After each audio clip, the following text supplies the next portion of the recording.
عموا وينتعش الركام ويورق والطهر في روح العفيفة يشرق. عموا ويختنق الغبار تآسفا. عموا ووجدان الشظايا يشفق.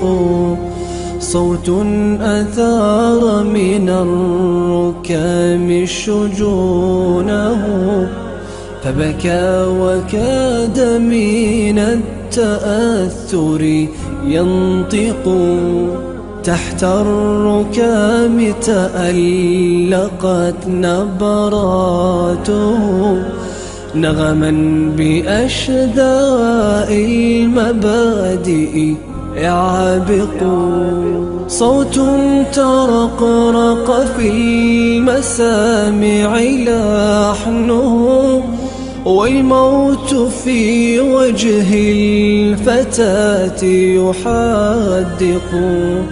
عمو تنادي والدموع غزيرة وحجابها تحت الركام ممزق. وحجابها تحت الركام ممزق. كفوا عن التصوير إني حرة بعفافها وحجابها تتعلق. لله درك يا ابنة الشام التي صارت مثالا للتعفف يطلق.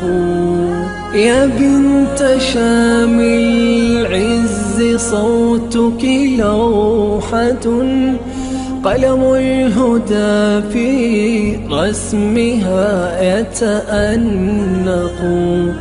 ناديت صادقة فلبى منقذ والله يحمي العبد لما يصدق. لو أدرك الصاروخ منك حقيقة لارتد يقتل مطلقيه ويحرق. لا تيأسي يا بنت شام إبائنا فالظلم يقتل أهله ويمازق. فالظلم يقتل أهله ويمازق.